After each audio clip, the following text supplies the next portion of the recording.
Me dicen por favor si están viendo.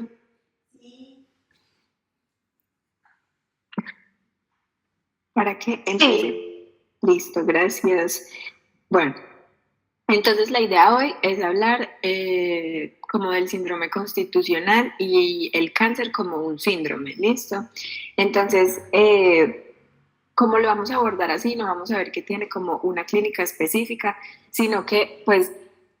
dependiendo de sus efectos locales y funcionales, pues va a tener síntomas constitucionales o va a tener síntomas de los propios efectos que está teniendo el tumor, ¿cierto? Localmente. Entonces, eh, por ejemplo, los síndromes paraneoplásicos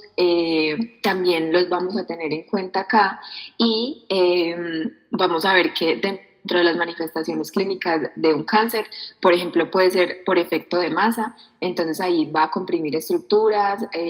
si el cáncer está generando una obstrucción, entonces vamos a, ya sea pues de un conducto o de los vasos, vamos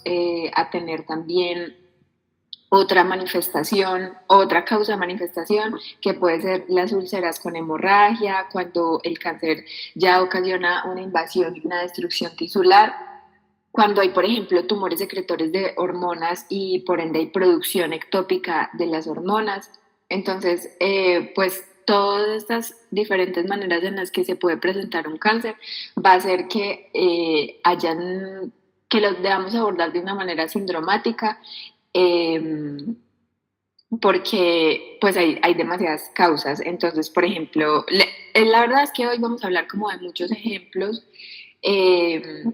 de cómo el cáncer o un tumor podría generar diferentes síntomas, ¿cierto? Entonces, por ejemplo, vamos a tener una ictericia obstructiva cuando el cáncer esté comprimiendo la vía biliar, vamos a tener hemoptisis, que es tos con sangre, si el paciente tiene una úlcera en los bronquios o en los vasos pulmonares, en la vasculatura pulmonar,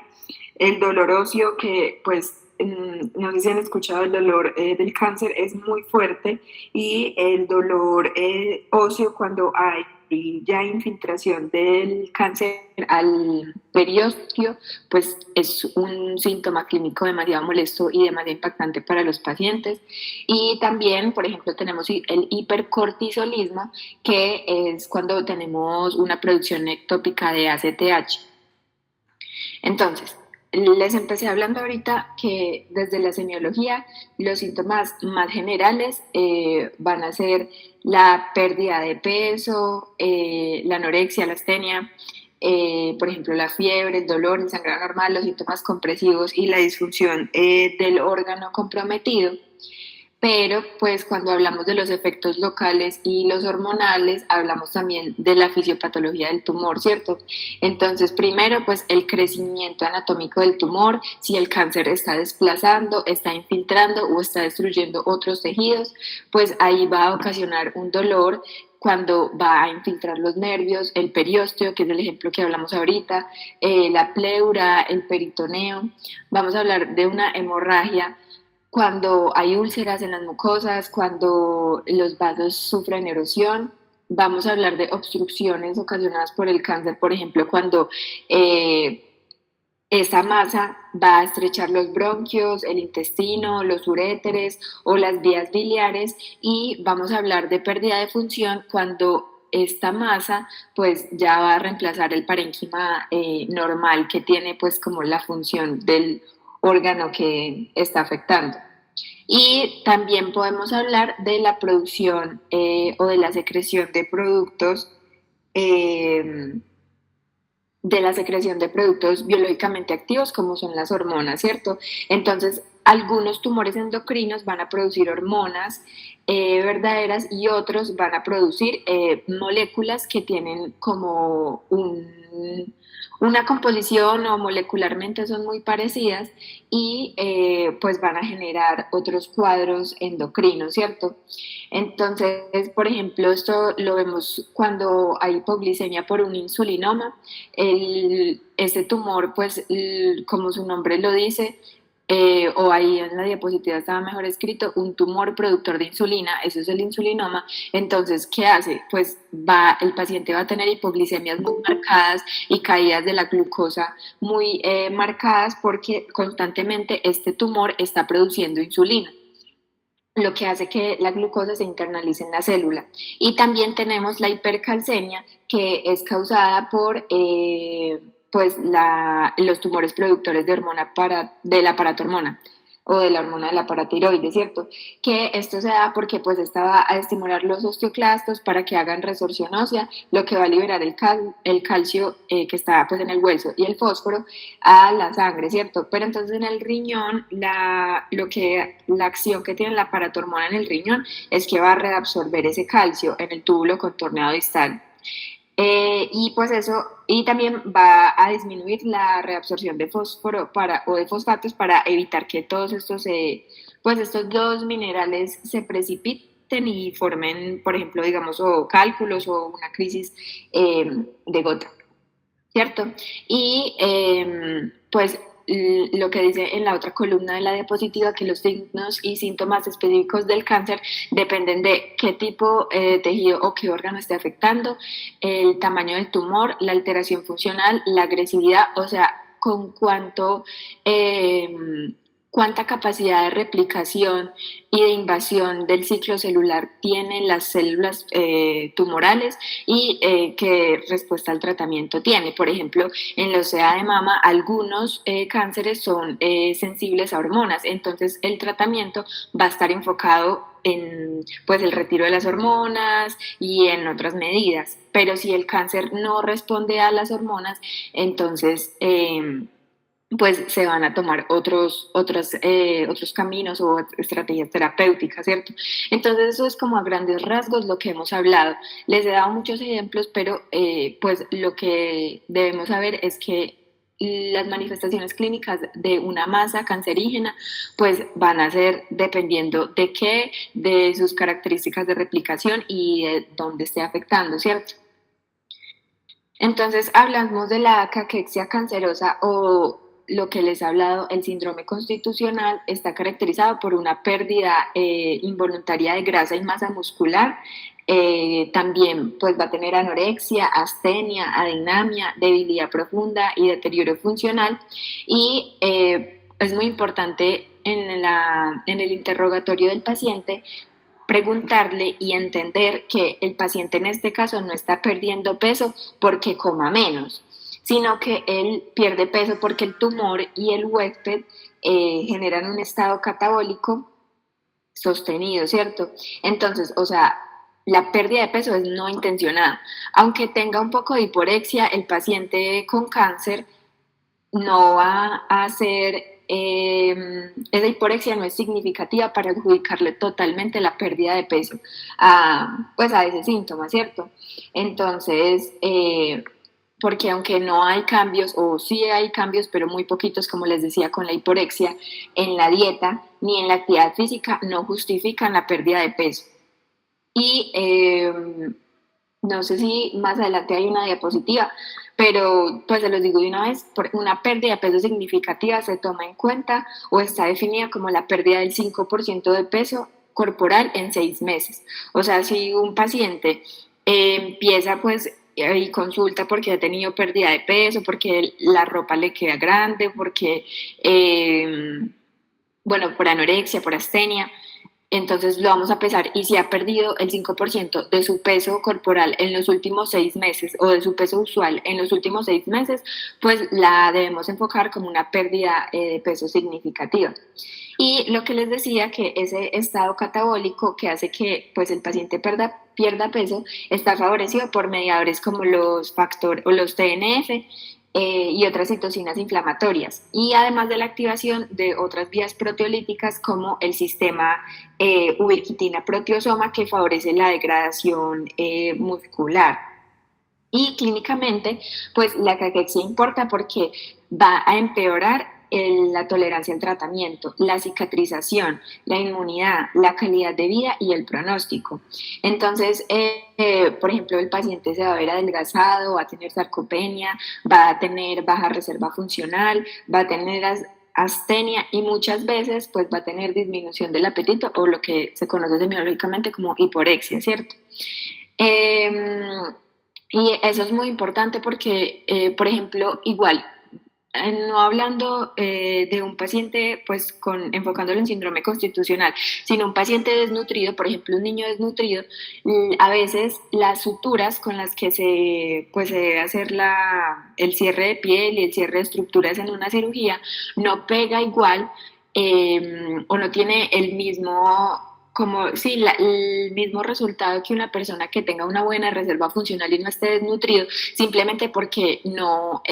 tiene como las condiciones apropiadas para que funcione. Entonces, igual, en el cáncer va a ser igual lo que les decía, que la tolerancia al tratamiento va a ser menor, que va a tener una cicatrización o alteraciones en la cicatrización. También en la inmunidad puede ser mucho más propenso a adquirir infecciones y bueno, pues sobre todo también en el pronóstico, porque una persona que tenga una reserva funcional mucho mayor, pues le va a ayudar en caso, digamos, que tenga que entrar a una UCI o en caso de que tenga que soportar un proceso, pues, de enfermedad.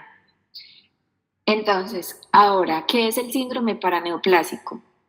Son manifestaciones no explicadas por el crecimiento local del tumor, ni por la metástasis, ni por la función normal del tejido de origen. Es decir, el tumor va a mandar unas señales a distancia y eso va a ocasionar los síntomas, ¿cierto? Entonces, lo vamos a entender mejor si lo organizamos como por sistemas. Y acá pues hay algunos ejemplos. Entonces, en la endocrinopatía tenemos el cáncer microcítico pulmonar que puede causar un síndrome de Cushing porque pues va a producir de manera ectópica la ACTH, que es la hormona adrenocorticotrópica, la hormona adrenocorticotrópica, ¿cierto? Y también tenemos, por ejemplo, en la hipercalcemia, que fue el mecanismo que les expliqué ahorita, los tumores productores de paratormona por el aumento de la resorción ósea y la reabsorción renal en el túbulo contorneado distal. En los síndromes paraneoplásicos de origen neuropático, entonces vamos a tener las neuropatías periféricas, la degeneración cerebelosa cortical y los síndromes miasténicos. Ay, ustedes sí siguen viendo, es que le di, sí, sigo en la presentación, ¿cierto? Sí. Ah, bueno, listo. Es que me aparecía como una ventana emergente de Meet y la quité y bueno, pero bueno, listo, no pasa nada. Estábamos hablando, ya íbamos a continuar con con la diátesis trombótica, en donde podamos ver la coagulación intravascular diseminada como una manifestación, que fue lo que hablamos la otra vez en la monitoría de coagulación intravascular diseminada. También se pueden generar episodios de tromboflebitis migratoria, que se conoce como el síndrome de Trousseau o las vegetaciones valvulares, y, el síndrome de Trousseau o las vegetaciones valvulares, que son la endocarditis trombótica no bacteriana. Entonces acá pues hay más síndromes que ejemplifican lo que es el síndrome paraneoplásico, por ejemplo, la hipoglicemia. También podemos ver los fibrosarcomas, no solo los insulinomas, que van a secretar o van a encargarse de la producción de insulina o sustancias que tienen una similaridad estructural o molecularmente a la insulina, que van a generar pues que la célula internalice la glucosa y genere estas caídas de la glucosa en sangre. También tenemos la policitemia, que puede estar relacionado con el carcinoma de células renales, el hemangioblastoma cerebeloso y el carcinoma hepatocelular por una producción ectópica de eritropoyetina. En los síndromes neuromusculares, pues donde la miastenia se asocia sobre todo al timoma, que es un tumor de mediastino anterior, algunos carcinomas broncogénicos y, por ejemplo, los trastornos del sistema nervioso central y periférico, a tumores como el carcinoma mamario y el teratoma, que es otro tumor que está en el mediastino anterior. Y ambos se explican por mecanismos inmunológicos O sea, esto quiere decir que las respuestas autoinmunes en las que el sistema inmune ataca antígenos tumorales y a la vez reacciona contra el tejido nervioso normal. Como en lo que cuando da, eso lo pueden ver en ustedes que están viendo microbiología, cuando a uno le da un estreptococo del grupo beta hemolítico, cuando, por ejemplo, como consecuencia le da glomerulonefritis o la fiebre reumática. Es, el mismo, es parecido al mecanismo inmunológico que estamos describiendo en este momento acá. Los trastornos dermatológicos como la acantosis nigricans se vincula al carcinoma gástrico, al pulmonar, al cáncer de útero, y esto se da es por la secreción del factor de crecimiento epidérmico y otros factores de crecimiento, lo que va a estimular la proliferación cutánea y va a generar estas pues como estas zonas de piel que se ve como más gruesa y más oscura, que es sobre todo en las axilas, en la nuca. Eh, bueno, también tenemos en estos desórdenes o trastornos dermatológicos la dermatomiositis, se puede relacionar con el carcinoma de origen bronquial, el CA de mama y también con el mismo fundamento inmunológico que les comentaba ahorita. En los cambios óseos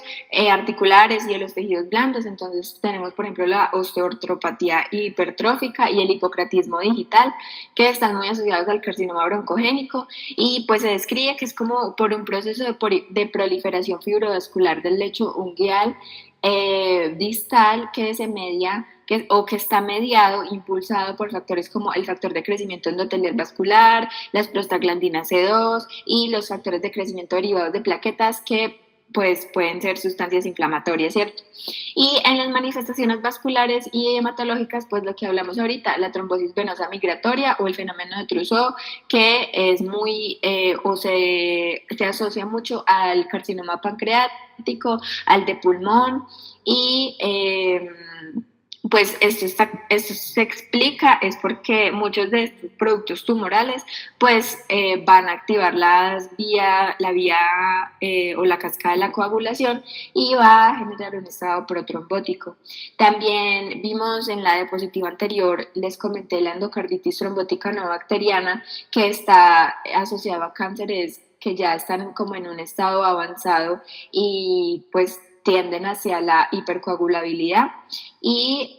también hablan de la aplasia de la serie roja en el timoma, que es un tumor del mediastino anterior, y el mecanismo es el inmunológico.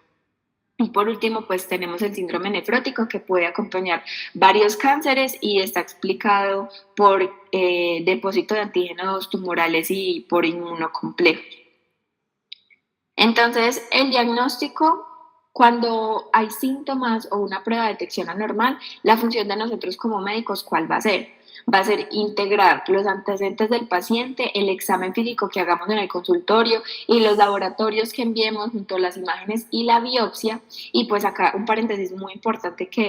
o sea, la biopsia es muy importante porque hasta que la biopsia no confirme que hay una neoplasia maligna, no podremos confirmar 100% que hablamos de un tumor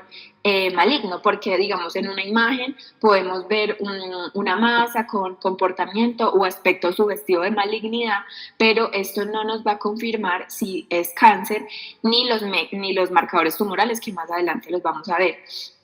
Casi estas dos, las imágenes y los marcadores, nunca son suficientes para dar un diagnóstico definitivo de neoplasia y por eso es la importancia de la biopsia y que nosotros, pues, aunque